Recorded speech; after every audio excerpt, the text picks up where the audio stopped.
Durante casi 7 décadas, México ha vivido con una pregunta que nunca terminó de desaparecer. ¿Qué fue lo que realmente ocurrió con Pedro Infante? El 15 de abril de 1957, el país fue informado de que su máximo ídolo había muerto en un devastador accidente en Mérida, con apenas 40 años, en la cima de la fama. Pero casi de inmediato comenzaron los susurros, que luego se hicieron más fuertes. No hubo cuerpo expuesto al público, existían detalles contradictorios y surgieron historias que se negaban a morir. ¿Pedro Infante realmente murió aquella mañana? ¿O desapareció por decisión propia, eligiendo el anonimato antes que el estrellato? Entre identidades secretas, amores prohibidos y rumores políticos que alcanzaban las más altas esferas del poder, las teorías se volvieron tan legendarias como el propio hombre. Tras 68 años de silencio, pistas enterradas y hechos largamente ignorados comienzan finalmente a salir a la luz. La muerte de Pedro Infante sigue siendo, ayer, hoy y siempre, una de las tragedias más emblemáticas de la época de oro del cine mexicano.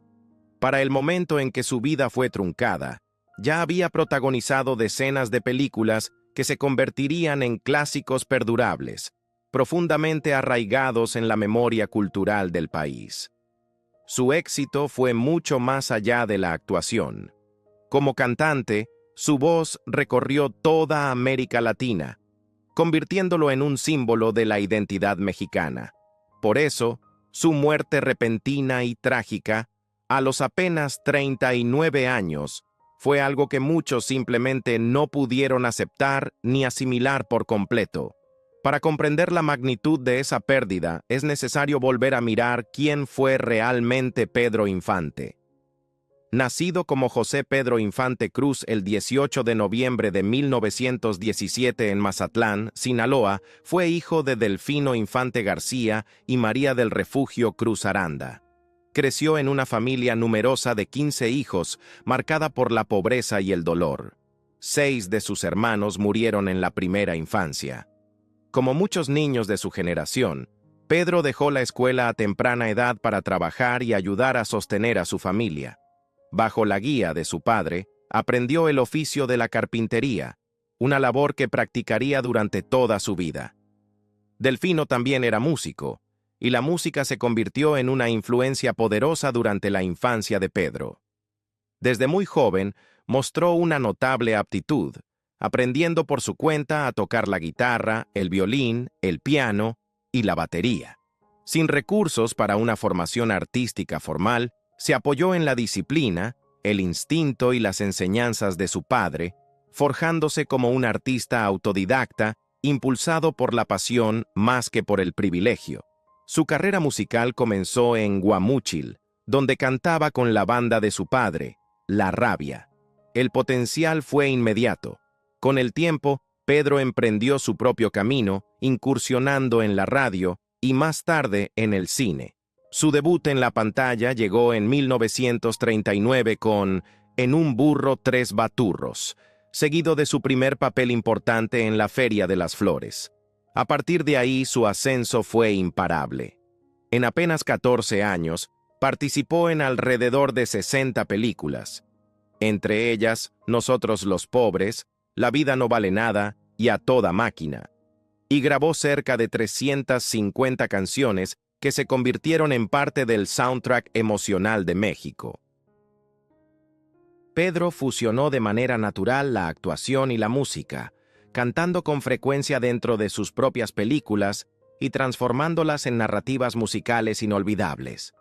Su carisma, su calidez y su voz inconfundible crearon un vínculo con el público que muy pocos artistas han logrado. A pesar de la fama, los premios y el dinero, vivió con sencillez, cortaba el cabello a sus amigos, hacía ejercicio a diario, nunca abandonó la carpintería y ayudaba discretamente a quienes lo necesitaban. Incluso en la cima del estrellato, Pedro Infante nunca olvidó de dónde venía, y esa humildad se volvió tan parte de su leyenda como su arte. Pero más allá de la música, la carpintería y la actuación, Pedro Infante tenía otra pasión, una que resultó costosa, peligrosa y finalmente fatal: la aviación. Volar le daba una sensación de libertad como ninguna otra, y con el tiempo, esa fascinación creció tanto que obtuvo su licencia de piloto y comenzó a volar con regularidad. Pocos imaginaron que el pasatiempo que tanto amaba acabaría poniendo fin a su vida de manera abrupta. En retrospectiva, casi parece una advertencia.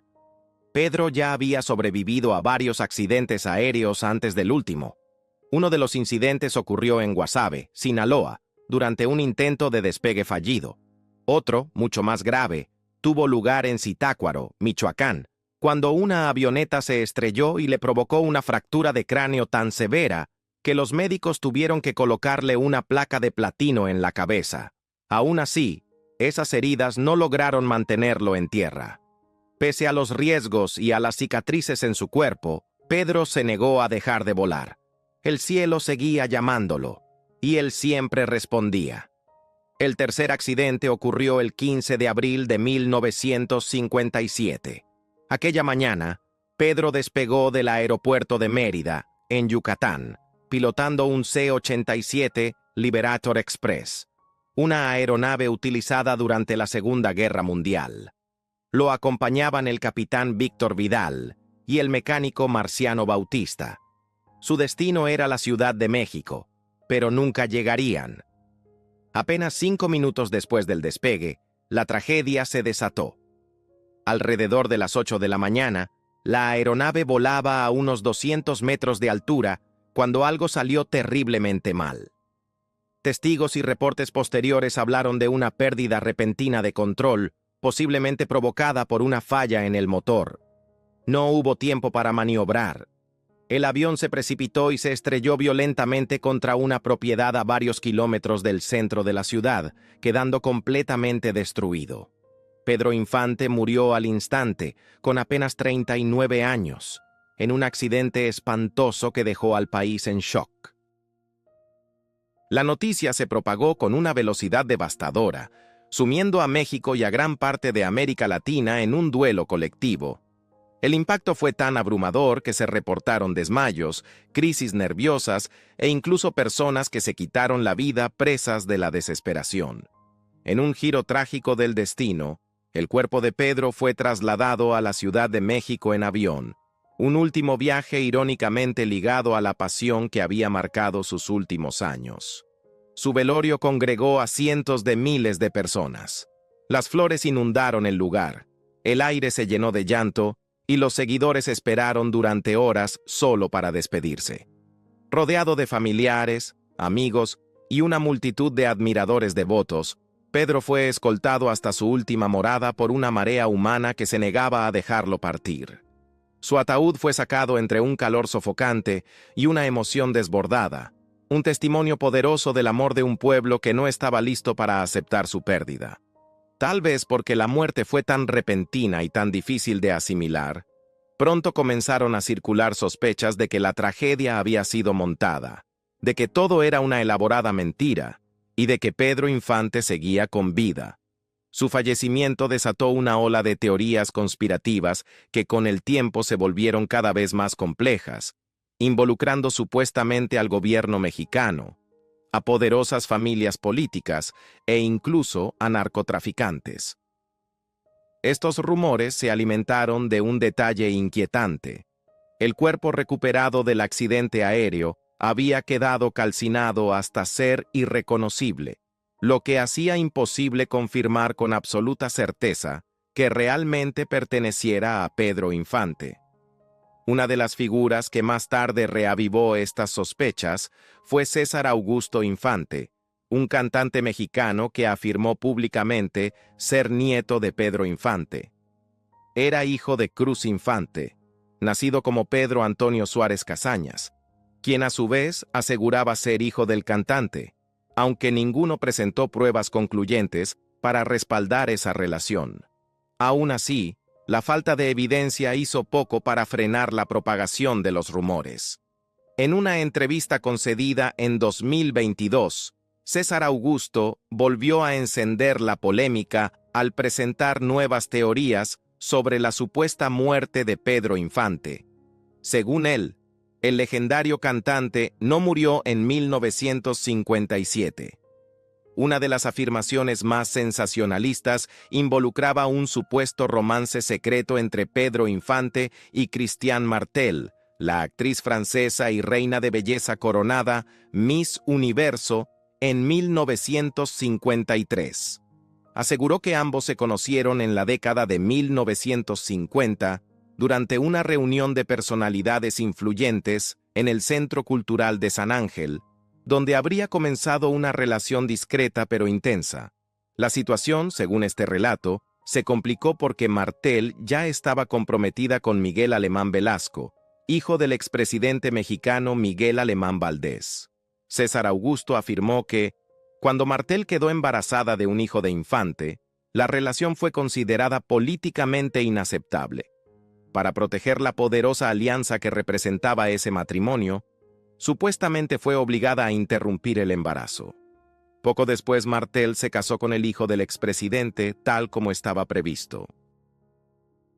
César Augusto afirmó además que este supuesto romance, junto con otra relación igualmente rumorada que Pedro Infante habría tenido con la actriz española Sara Montiel, quien a su vez estaba vinculada a hombres influyentes, desempeñó un papel clave en sellar el destino del cantante.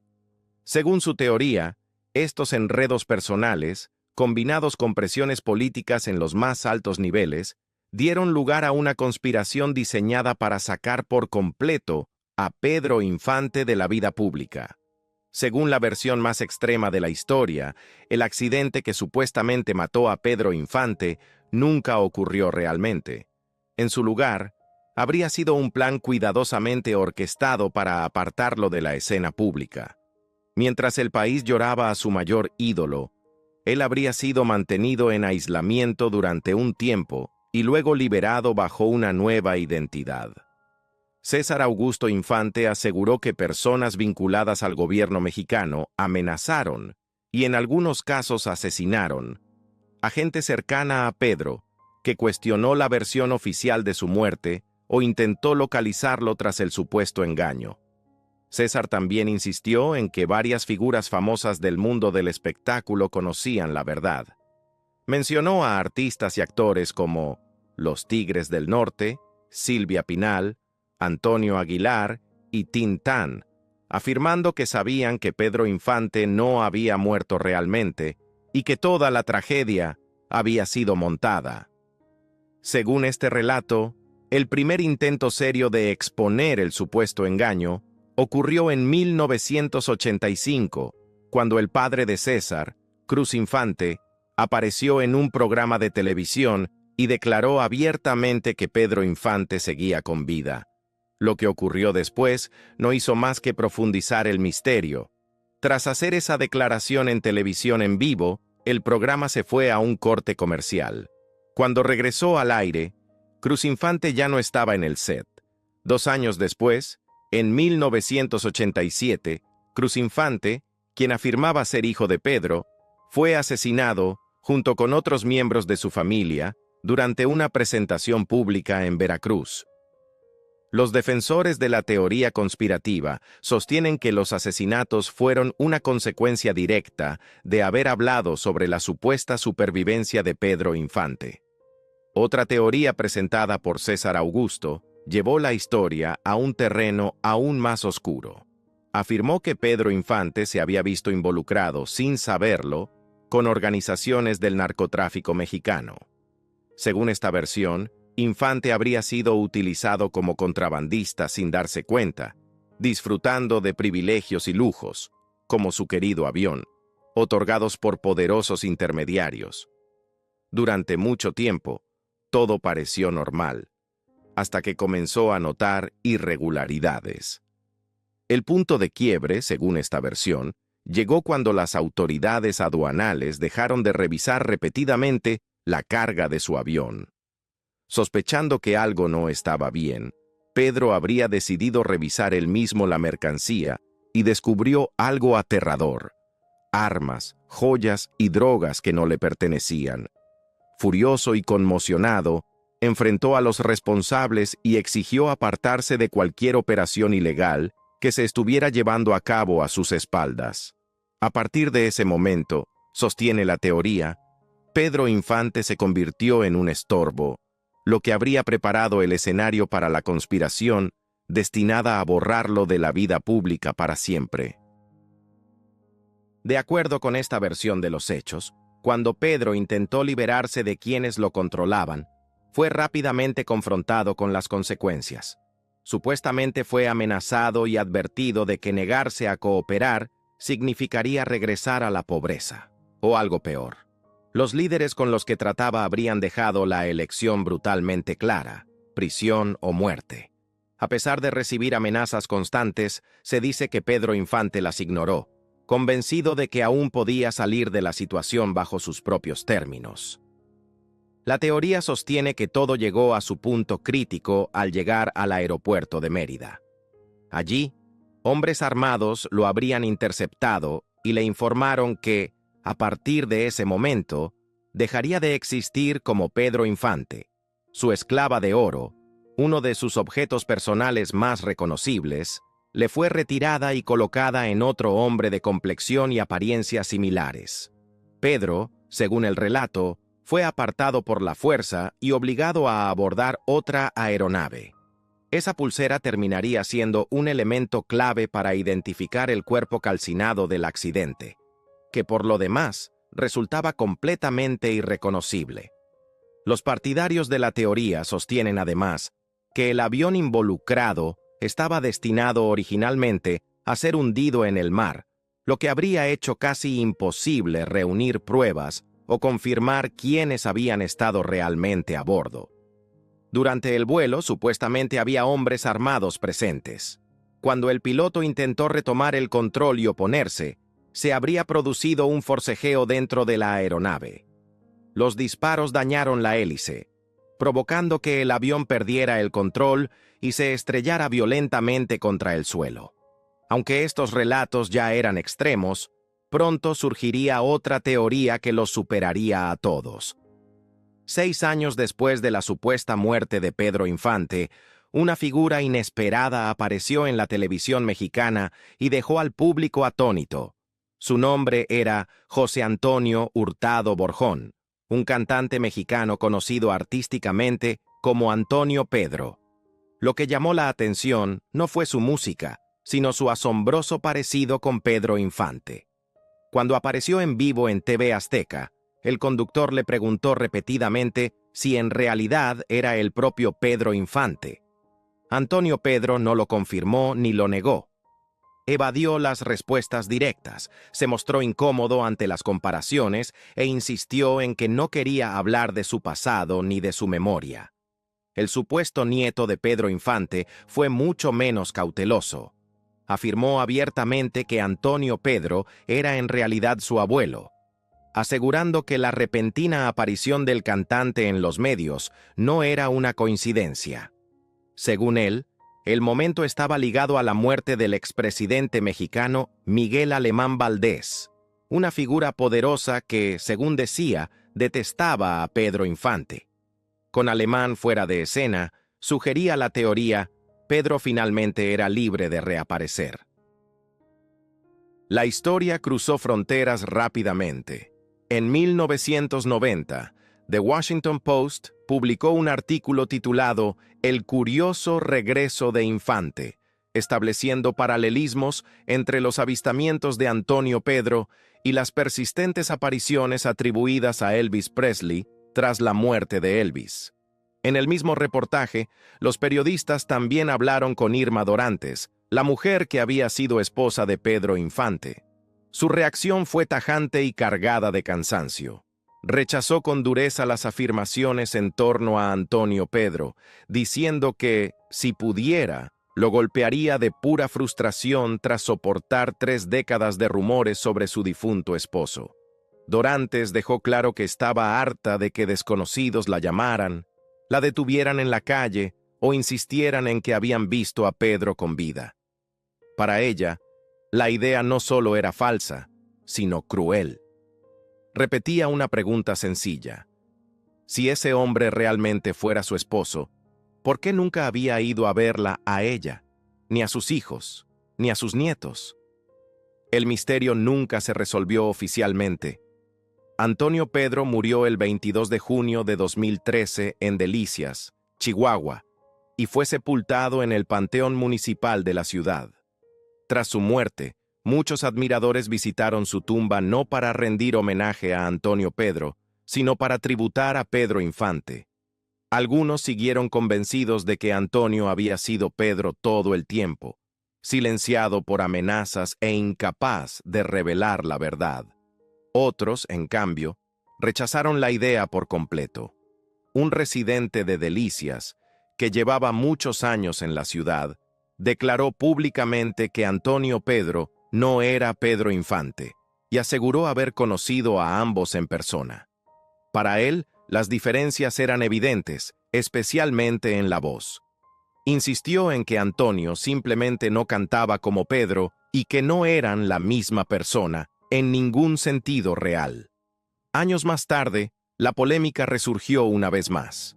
En 2019, Irma Dorantes volvió a desestimar las afirmaciones, criticando duramente al supuesto nieto de Pedro Infante y calificándolo de vividor que había construido un relato basado en rumores. Ese mismo nieto, uno de los defensores más fervientes de la conspiración, murió posteriormente de un infarto mientras dormía, llevándose consigo su versión de la historia. Para muchos fans, las teorías habían servido de consuelo, una forma de creer que su ídolo nunca se había ido del todo. Pero testigos del funeral original recordaron que el ataúd de Pedro Infante fue abierto y que quienes estuvieron presentes pudieron ver por sí mismos quién yacía en su interior. Nacido como José Pedro Infante Cruz, el hombre que el mundo conoció como Pedro Infante, se ganó innumerables títulos que reflejaban su impacto. El ídolo de Guamúchil, el rey de las rancheras, el inmortal y el ídolo inmortal.